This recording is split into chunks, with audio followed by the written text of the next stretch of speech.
All right, welcome everybody. Welcome to today's webinar. Everyone's just coming in, so just going to give everyone a couple of minutes to get in and get situated. We have quite a few people joining today, so thank you for coming wherever you are in the world. Really happy to reveal all of these results today. Really excited to share with you. Uh, I'm going to go over a couple of housekeeping things in a minute, but feel free when you're coming in, just say hello and where you're connecting from in the chat. These sessions are usually quite international, so it's always good to see where people are coming from. You should be able to access the chat panel and message. So, uh, oh, great, we got someone from Brazil. Welcome, good to see you. I am coming from Australia, so where it's too early in the morning right now. We got London, we got Chicago, Berlin. Guten Tag.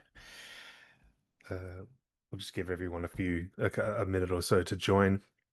Wow, we've got lots of people joining. Thank you for coming today.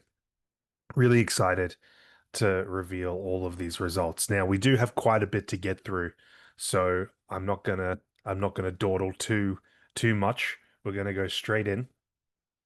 I should let you know, first of all, that we are recording today. So this session will be recorded and it is going to be put online. So just letting you be aware of that. A couple of other housekeeping things. Feel free to drop any sort of comment or question into the chat, or rather, you can put any message you want into the chat.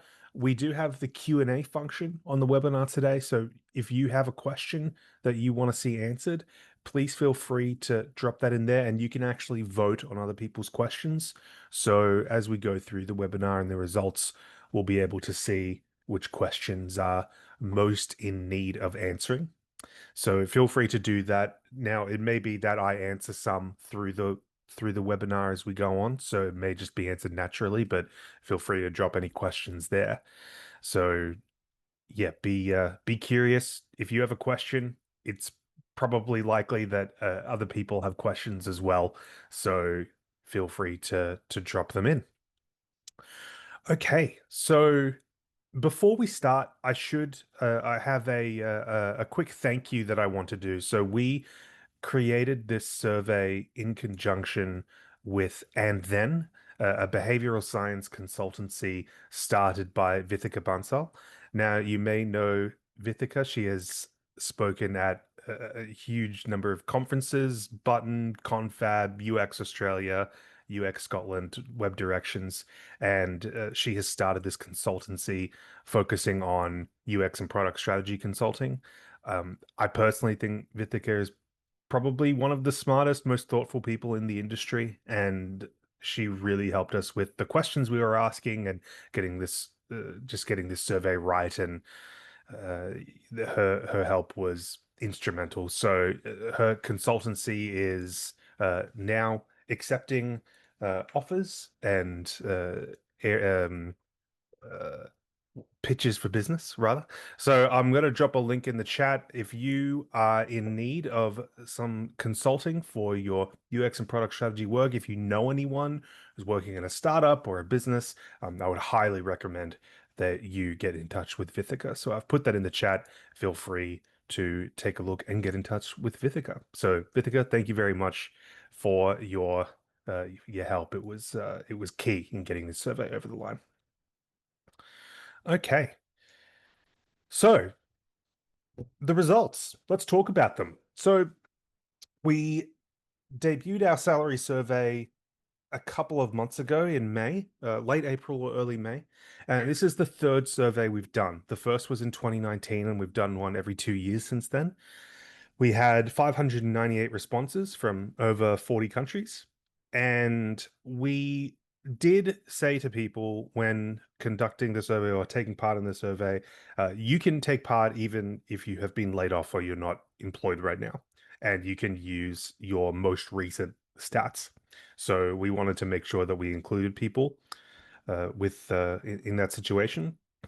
Now, we did get some results that did not necessarily equate to the content design UX writing industry. There are some people who mentioned that they are a technical writer, that they are. There are a couple of other sort of obscure titles that didn't really take fit into the UX writing content design category, so we've removed those.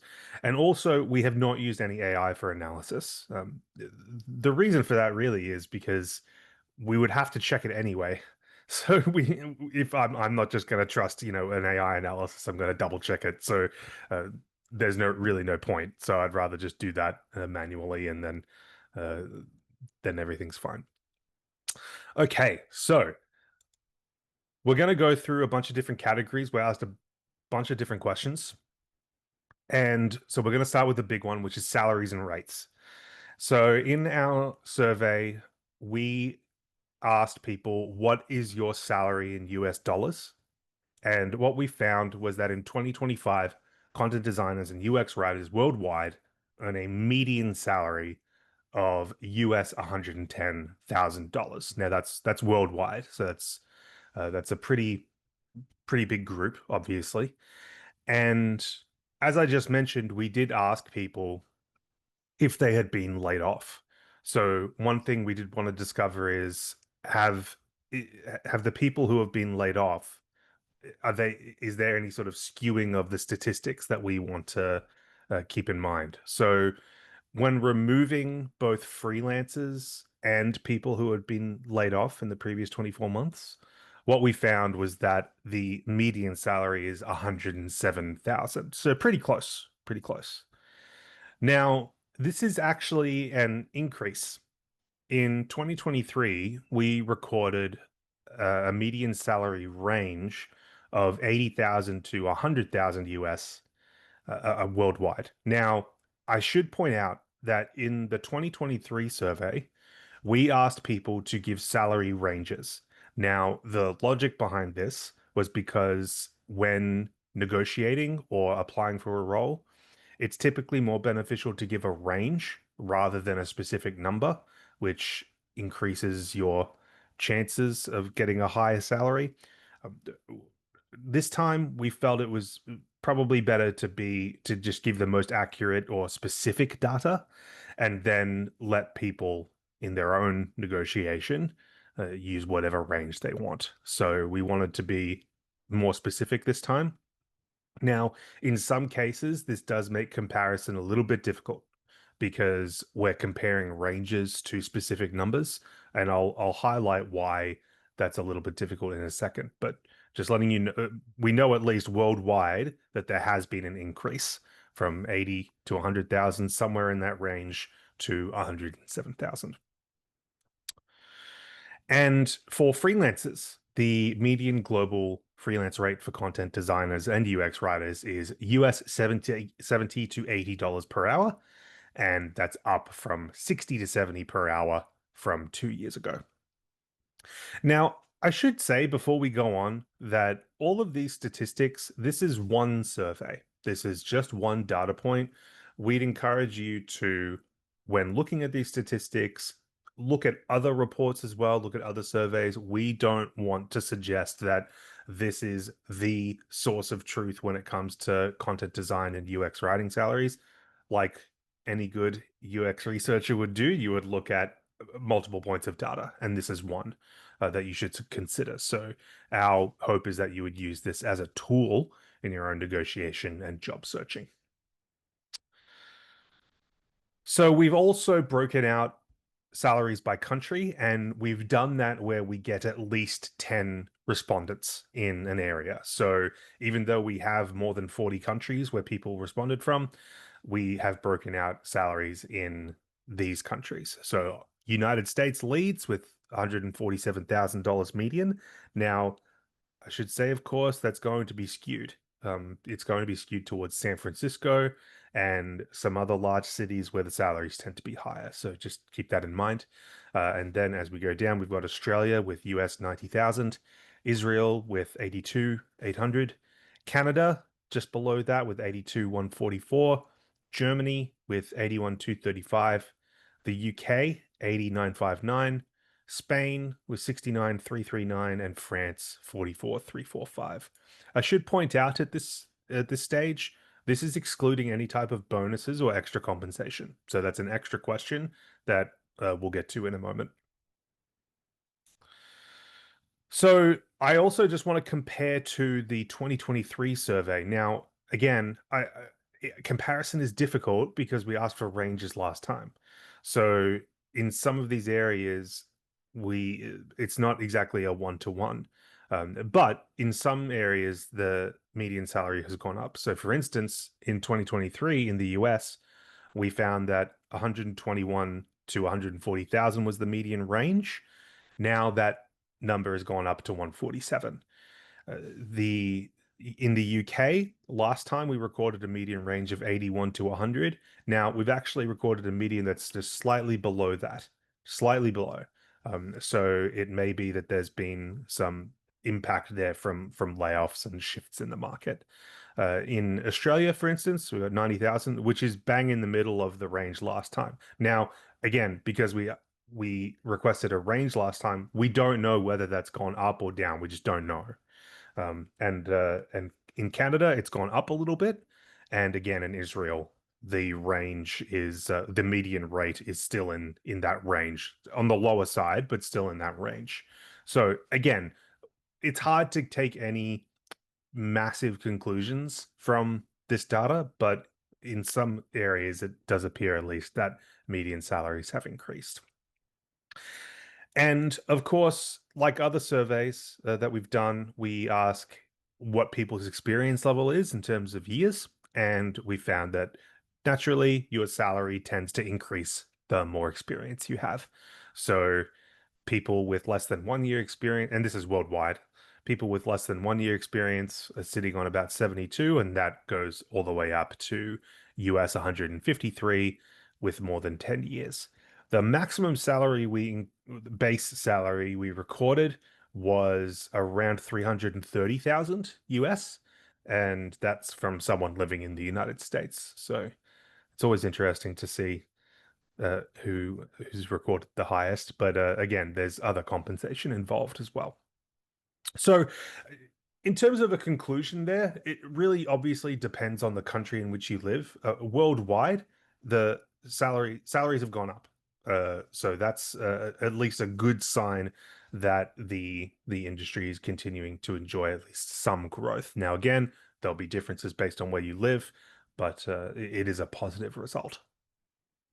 Again, feel free to drop questions, any type of comment in the chat as well. All right. So, one question we asked was about layoffs. So, in the past few years, we've seen a huge number of layoffs in the industry. Now, not just affecting design, affecting a lot of people in tech.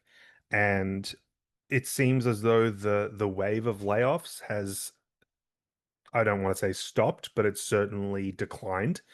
And the industry has entered a type of a calmer period, shall we say. Now, obviously, layoffs are happening all the time, but we did want to get a sense of how have people been affected by this and what's the current situation. So we asked people, have you been laid off in the past 24 months? And what we found was that 24% of UX writers and content designers said they had experienced a layoff in the previous 24 months, which is a pretty significant result. It's a lot of people. And now I should say we didn't ask people when they were laid off. So we recorded this in April of 2025, May of 2025. They could have experienced the layoff anytime between April 2023 and now. So we didn't ask that, so that's just something to keep in mind. Now, what's interesting is that of those people who responded and said that they have experienced a layoff, 74% say they have found another role in content design. So now there are some people who aren't looking for another role. There are some people of the 26%, I should say, there I'll have to look up the proportion, but there were a proportion of people who said they're no longer looking, and there are a proportion of people who said they still are looking. Again, we don't know when these layoffs occurred, so it's hard to get it's hard to get some sort of response. So it's yeah, a little bit difficult.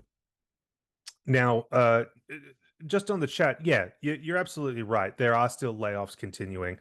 What what I think has happened though is that a few years ago there were a significant amount of layoffs all the time from a range of different companies. There will always be layoffs. I think what happened in the past few years, particularly around 2022, 2023, was a significant wave of major layoffs across a lot of different companies. So the rate of those layoffs has declined. But of course, yes, they will still happen. Um, so again, yeah, we didn't ask respondents when they were laid off. So one thing we did want to, uh, for some reason, here we go. I didn't delete that previous slide. So what we did want to see is where the layoffs have occurred by country and what the rates are in terms of rehiring. So makes sense that the most amount of layoffs occurred in the United States, where 66% of all layoffs happened. And what we found was that 81% of respondents who said they were laid off have now found another role. In the UK, 8% of all layoffs, about two-thirds have been rehired. In Canada, 4%, but 71% have been rehired. And in India, 5% of all layoffs, but 85% have been rehired. And 100% of people in Germany have found another role. But I would caution that's a smaller number there than some of the other countries. So I think it's an interesting mixed bag of results with regard to layoffs. It is very good, of course, that the vast majority of people have found another role. However, again, we don't know when these layoffs occurred. We also don't know in across. Uh, we also don't know, I guess, a lot of detail about the nature of these layoffs. Were they specifically targeting content designers? Were they targeting a range of different other people in the company? So there's still some detail there we don't know, but there is some encouragement here. If you have been laid off and you are looking for another role, there are a lot of people who have managed to find a new role. So um, there is some hope there. Okay, we also asked people about bonuses and titles. And like other years, what we have found is that most UX writers and content designers said they negotiated at least part of their compensation.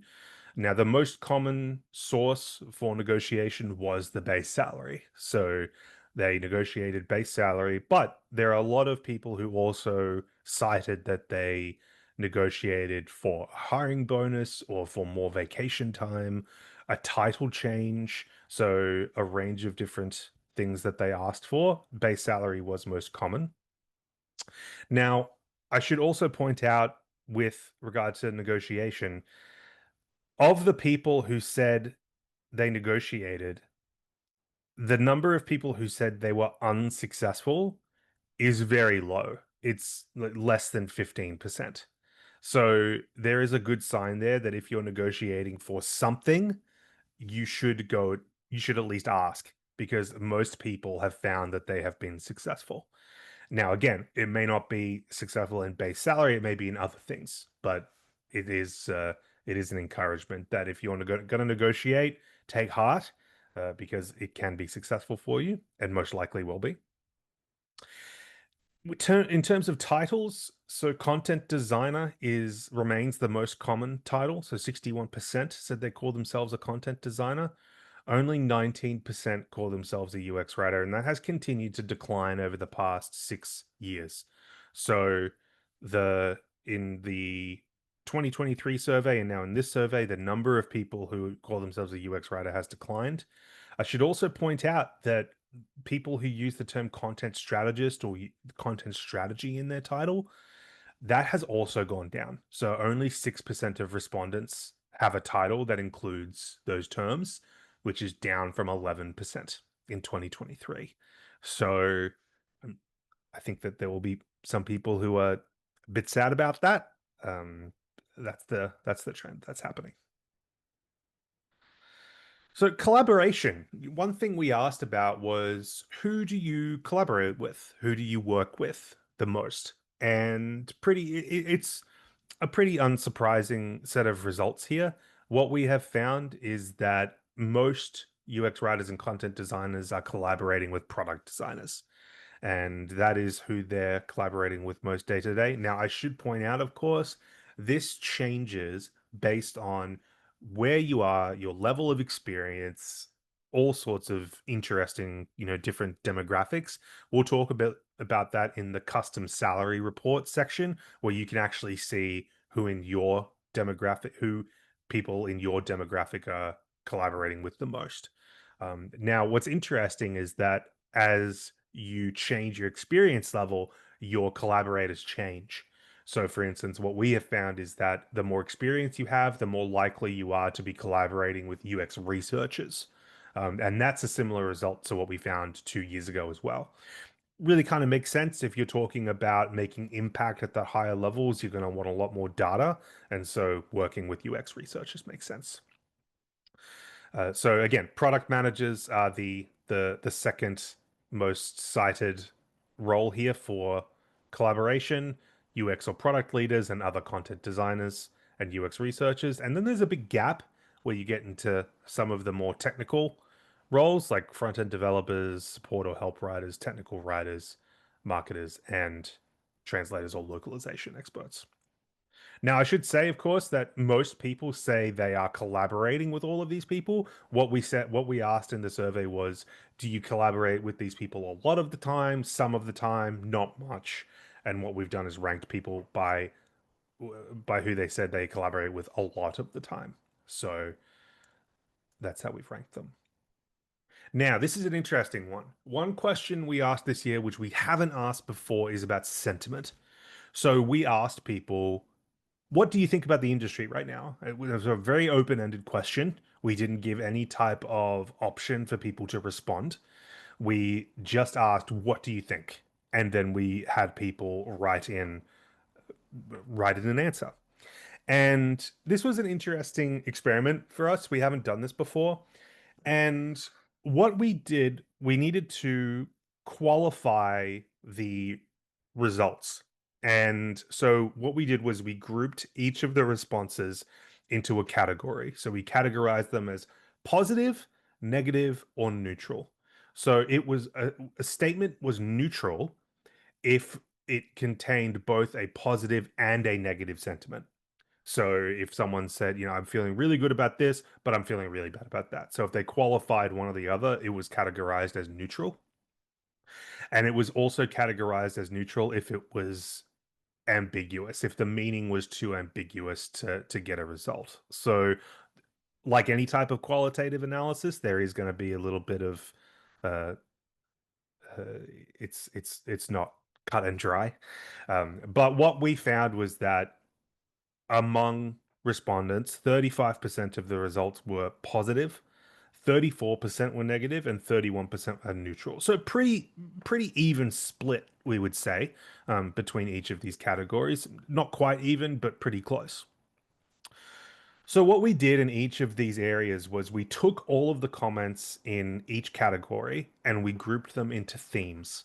And these themes, I'm sure you'll be able to guess what these themes were. And what we did was we tried to pick a quote from each of those themes that represents the quotes in that theme. And so we're going to go through those now. So what we started with was the neutral category. So we found that people had some hope, but a lot of anxiety about what's going on. So when people said they have some hope, the quote at the top saying, I think things are changing. It's going to be about less about writing than it is about frameworks and strategy. There's anxiety about AI. So people say, we're heading in a promising direction, but there's going to be a lot of changes that will come as well. There are some new opportunities, but there's going to be a lot of advocacy involved. So it's interesting to see in these responses, people are quite conflicted about what's happening in the industry. So one interesting one I thought was quite revealing was this industry flux quote where someone said they're cautiously hopeful about keeping jobs, but the barrier to entry is going to be higher. So it's going to be more difficult. It's an important role, but it's going to be more difficult. And for instance, in progress, someone said, it's come back a bit, but I think it's going to continue to be undervalued. So a lot of the neutral comments were like this, where people were saying, one interesting trend was people saying, well, I feel good about my role and my job security, but they are looking at the industry and they think, well, it's a bit nerve-wracking out there. Like I wouldn't want to be looking right now, but I feel good about my particular role. So that was an interesting set of results.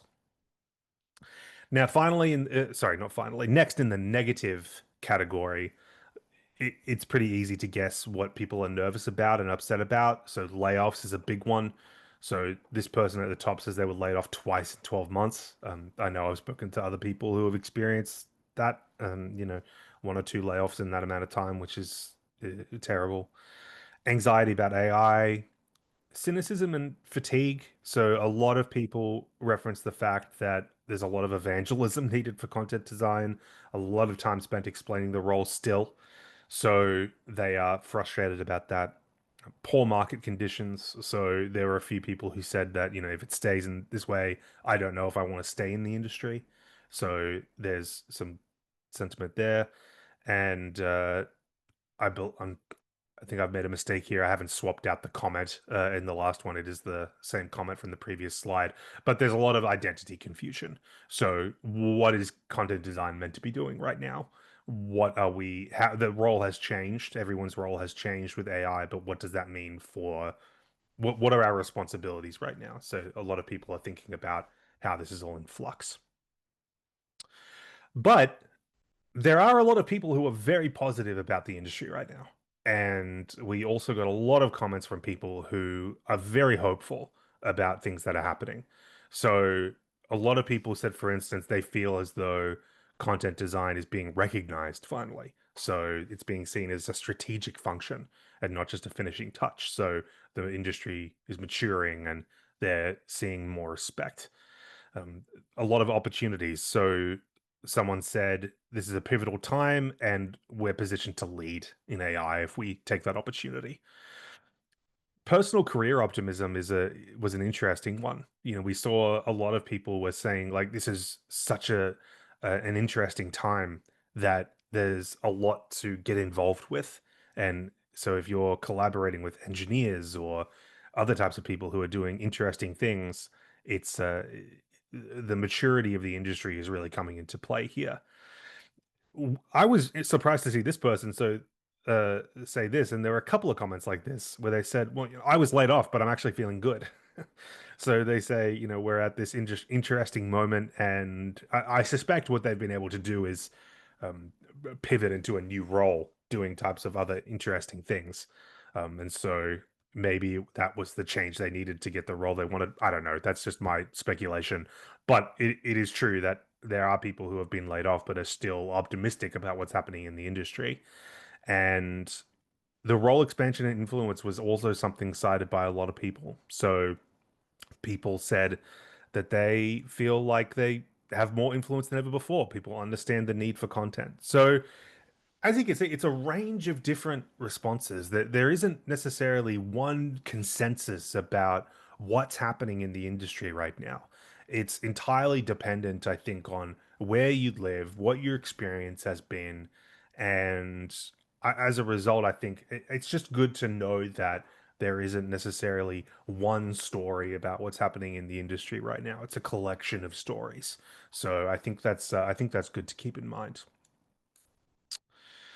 Now, adapting to AI. So, obviously, this is a big area. So, one thing we wanted to understand is what are people doing with AI? How are they using it? We've done a couple of surveys like this previously to understand what people are doing. And what we found is that the response has been pretty good in terms of the people who are using AI in their day-to-day work. But again, we just wanted to understand a little bit more. So, what we found is that 58% of content designers say AI has somewhat or significantly improved their work. So That was an interesting result. And we asked people, what are you using it for day to day? And the most common cases were analyzing or summarizing content, brainstorming, writing documentation, or creating and iterating on content patterns. So a lot of people are using it to analyze or summarize content. I think that's a pretty common use case, and brainstorming is obviously a big one. Now, these weren't the only responses. We had a number of individual responses saying they were doing some interesting things, which I'll show in a minute. Here are the results for the question we asked. So we asked people, has AI changed the way that you work? And the percentage of respondents there. So you can see that the plurality there, 44% has somewhat they've seen their work somewhat improved. And then 14% say that it's significantly improved their work. Now, obviously, that's not the whole story. There's a good, 30% or over a third of people who either say it's made it worse, so it's made it more complicated. It hasn't improved the work much, or they use it, but they don't really see a difference. So, and then about 8% of people saying, I don't know. So it's an interesting result. There's a significant amount of people who say that it's helping them. There's also about a third of people who is, or just over a third of people who are saying they either don't notice a difference or it's made things worse. So again, I think these statistics are good because we get a much richer picture of what's happening in the industry. It's very easy when you're reading LinkedIn to see a stream of responses and think that everybody thinks a certain way. But when it comes to the data, it becomes a little bit more complex.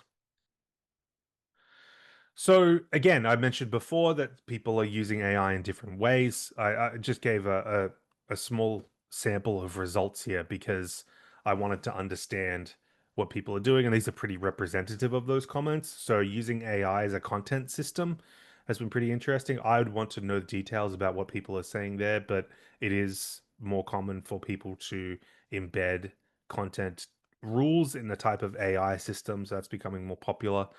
Um, Making sense of content rationale. I thought it was interesting someone using Claude as an artificial product manager. I don't know what that means for the future of product managers. I'll leave that speculation up to other people. UI prototyping, that is becoming, of course, a big use case this year in particular, with features like Figma Make and Cursor and so on. Um, and translation checks before sending to team for review. So localization and translation were big ones mentioned in the comments as well. Now, an interesting comparison that we wanted to do and that we did, and I want to caution here that this is only a the I want to caution here that this is just an analysis and it doesn't necessarily there's a correlation, not a causation. So what I did was we looked at the people who in the various sentiment groups. So you will recall in the previous question we asked people about industry sentiment and then we categorized them as positive, negative, or neutral. So what I wanted to do was cross-reference the AI use with sentiment and see is there any type of relationship there. Now, what we found was that, and so the question was, have you experimented with AI? And what we found was that there was a correlation between people who feel positive about the industry right now and regular experimentation with AI tools. Now, again, I want to caution here, this doesn't say anything about anything really, because it could be that people who are very positive naturally are more inclined to use AI tools or more inclined to use any type of tool because they're curious and they just want to know more. So let's be very careful, I think, about the analysis here. What I intend to say here is that there is a portion of the industry that is feeling very good about the industry in general and are also experimenting regularly with AI. So I think sometimes we can get caught into uh, maybe a summary of what's happening in the industry that isn't necessarily true or fully accurate. Now, again, there are lots of people who don't feel good about the industry and are not using these tools, and but they occasionally use them and regularly use them. But it's just interesting that there's a a correlation, I think, between people who are feeling good and embracing those types of new tools. Um, Great question in the chat. We did not ask specifically about the types of tools, so we don't know what specifically those types of tools are. We just said AI tools, so that's probably a good um, answer for a separate survey. So yeah, there's a lot of complex questions that we could get into. Okay, so that comes to the end of our results as per the top line results. I think they're a pretty interesting bag. Now, one thing I want to let you know is that we have a custom salary tool that you can use to go and find results about your own demographic. So I'm putting the link into the chat here. So you can see on this page, we've summarized all of the results, and there are a few more details there about the results there. And if you would like a custom salary report, you can go down here, enter your details, and you'll be able to compare your statistics against those in your demographic. And what we've done is we've compared those stats with people who have 10 years of experience in your demographic. So you can see an example here. You'll see in the first column, content design is matching your current stats, and you'll see median results about not only your salary, but bonuses, but also what are your biggest challenges and who are your top collaborators, and how that might change over time. So I can't recall offhand which demographic this was. I just did a random one as an example, but you'll be able to go there, get a custom report, and see and just compare your stats about what's happening in the industry and your location. It may be that you find that your salary is lower than the median there, and so this might be a good reason for you to go and negotiate and see.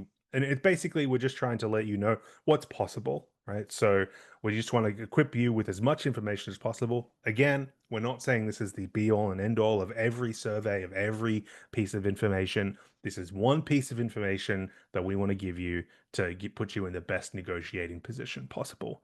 So I put that link in the chat. Highly recommend you check that out. Uh, okay, and now we have some time for questions. So we did have some questions already asked, so I'm going to just jump on those first. Again, feel free to drop questions or comments here. So the first question is, remote work seems almost impossible to find. Companies seem to want people in person. Do you see that in your research? So we didn't look at job ads for this survey.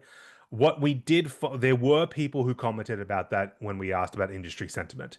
So there were people who said remote work is becoming harder, and that's frustrating. So that is definitely something that we picked up on. So yeah, but I don't have any numbers for you on that. All I know is that it came through in the analysis of the people who were job searching. Uh, Question. One issue I found myself addressing often in my former role was the tension between the titles of content designer and product designer, when in reality we're all designing the product. I wonder about how that false separation affects the perception of our value. Have you found any insights around this in the survey results? No, is the short answer. Not about that specific problem. What I find interesting, though, is the trend lately about, I wouldn't even call it a trend necessarily, but there have been some shifts in titles again. So Shopify, for instance, now calls content design. I think they just call content designers writers. So you have designers and you have writers. Some people prefer that because it actually highlights what the role is. Other people don't because it removes the word design. This is Titles have been a problem for the industry for years. Um, Back when we did the first survey in 2019, this was still an issue where people were citing problems, or at least there were a lot of differences and a lot of responses about what titles people were using. So all that is, I don't have an answer for you. All that is to say that the titles are complex and the discussion continues. I will say though that the number of people who call themselves content designer has gone up every year. So it feels like there's been a consensus or starting to get a consensus.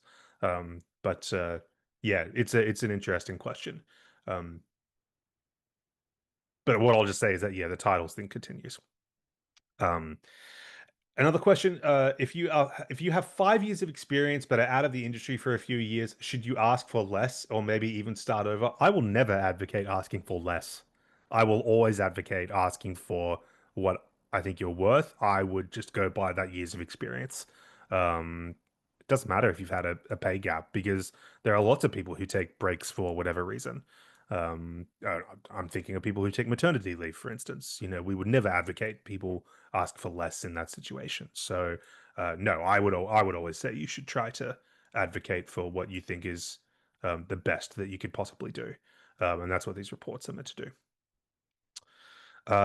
Did the survey cover at what level were the majority of layoffs, entry level versus over 5 years experience? Yeah, great question. We did. And what we found was that most layoffs occurred in the mid range. So more than three, less than 6 years of experience. So there were layoffs across all levels of experience, but the majority occurred in that band. And I actually did, and I actually, it's funny you ask this, because I analyzed this to see if there was anything really sort of out of proportion with the number of people who responded, and it was all pretty much in line. So there wasn't really one demographic that stood out as experiencing layoffs more than others. But yeah, great question though. Uh, is there a clear hierarchy of the levels for content design? So lead, senior, junior? No. There is a correlation, of course, between the people in each demographic and their titles. So, for instance, people who have more than 6 years of experience are more likely to call themselves senior, lead, or principal. Makes sense, right? If you've been in the industry for that amount of time, it's likely because you're wanting a promotion or wanting to move up. Generally, not everyone. And so there is a correlation there. In terms of a clear hierarchy, that's not something that we asked about, but I would encourage you to look at. I don't have these links offhand. You may be able to Google them. There are frameworks from companies like I know Figma has it, and I know uh, Intercom has one as well, where there's some pretty clear levels about hierarchies from sort of junior to lead designers. So I would recommend checking those out. Was there any data you can share around total compensation, including bonuses and stock options? Yeah, so I would recommend checking out the custom reports to get information about bonuses and so on for your demographic because they are so location dependent. And to be quite honest, they skew towards the United States. So most people in the United States, most people who have bonuses and other types of compensation will be located in the US. Now, there are some areas where they are still. So, for instance, in Australia, which was the second highest median salary worldwide, second or third, um, bonuses weren't particularly common here. So, only in certain demographics. So, I didn't necessarily want to sort of lump everyone in together, but would want to check that out too. Is the custom report referencing the median salary for all role levels? Doesn't distinguish between content designer versus staff director. Yes, it distinguishes between years of experience. So because there's a correlation between those titles and years of experience, we've done years of experience, and that'll provide you with a I don't want to use the word accurate, but it will use it'll be helpful. Have you seen a positive shift in relationships or morale after changing titles from UX writer to content designer? The idea behind the change is often to better show the value of the role. Do you see any indication that this goal is achieved or that it makes a difference in perception? We didn't ask about that, I'm sorry to say. So I don't know. I think the result is show with more people calling themselves content designer is probably an indication to the answer there, but I just don't know. I'm sorry, I didn't ask. Great question to ask. Any median salary data or a ballpark range from India? Yes. So if you go on the page to the geographies we break out, the median salary for India. Oh, excuse me, it's not there. Why is it not there? I don't know why it's not there. It should be. There were more than 10 results. I will update that. So feel free to do that. You can get your custom report for India though. So if you go down to the results here, and you can choose. Um, oh, excuse me. We have results for India. I'm not sure why that's there. Please bear with me. It's been a little bit of a rush to get this done. There are more than 10 results for India, so we will update those results ASAP. Um, I believe it was around. I don't want to speak off the top of my head without any data. Please email me, Patrick at UX Content specifically, so I can email you back, so that I can find that data right after this, update it, and send it to you. Thank you for calling that out. One question here. How much time have we got? Oh, we still got time. Any thoughts on why some companies cite huge salary ranges in postings? For example, I've seen senior content roles with ranges of 120 to 170 indicated, almost like sharing a level range, asking from a negotiation standpoint and curious. Yeah, I think there are lots of different reasons. So again, this isn't something we asked about specifically, but what I know, just from history, is that uh, number one, they don't know what they're looking for, and so they just are trying to capture as many different people as possible who would apply. So it's pretty, uh, yeah, people just don't know what they want, and they are trying to cast a very large net. It is very frustrating, especially because with some of them, like Netflix, you see huge ranges, like ranges worth like $200,000. So essentially, I think they're just trying to find as many people as possible, um, and then yeah, give just cast a large net. But yeah, it's very frustrating. Um, it really isn't. I think that the issue though is that those large ranges make negotiation very difficult because you obviously want to ask for the top of the range. And so it can be, I mean, feel free. I think people should try and get as much pay as they can. But yeah, hopefully this information gives you at least a little bit of indication as to where the most successful result or pitch might be. So yeah, I think to answer your question, I think they're just lazy. Have you seen a positive shift in relationships or morale after changing the? Oh yeah, no, I answered that question. Excuse me. Okay. From the previous survey to this, any major changes or patterns you see? I think it is interesting to me that despite the large number of layoffs, that median salary has continued to go up, and it is encouraging that the majority of people have been able to find roles. So I think that we didn't ask that about last survey, but that's those are two interesting findings that I think are pretty noteworthy. And of course, the number of people who call themselves UX writer declining. So that's a trend that has continued each time. And so that stands out to me. Are the highest earners generally content design managers, directors? Yes. So the people who with more than 6 years of experience or more than 10 years of experience, the highest earners, they tend to have they tend to cite themselves as hiring other content designers, being hiring managers. There are plenty of individual contributors earning more, earning higher at that level, but it's just that if you are a higher earner, you are more likely to be a manager. So there's the correlation there. Um, I'd love to see years of experience pay separated into in-house versus contract versus freelance in future. I have good news for you. Check out the custom reports. So you'll be able to check whether uh, uh, you'll be able to check whether you are employed or job searching versus freelance. So you'll be able to get custom results there about your category. Is there any evidence that content design operations are hiring content designers with systems and information architecture skills? Um, we didn't ask about that necessarily. We did ask about what people are doing in their role, what they find most interesting about their role, which we haven't broken out. I think we're going to do that separately.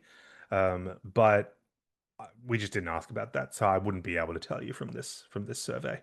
Um, Anecdotally, I think yes, but I wouldn't be able to say. Um,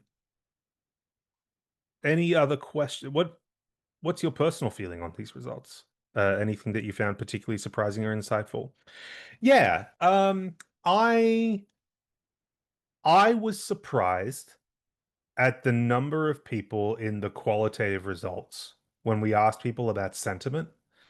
There were a number of people, like a significant number of people who would say something like, "Well, I feel good, but I know other people don't." So I feel like there may be, and please don't take this as any sort of analysis that you should depend on. I just thought it was interesting that the perception of what's happening was often more negative than people's own personal experience.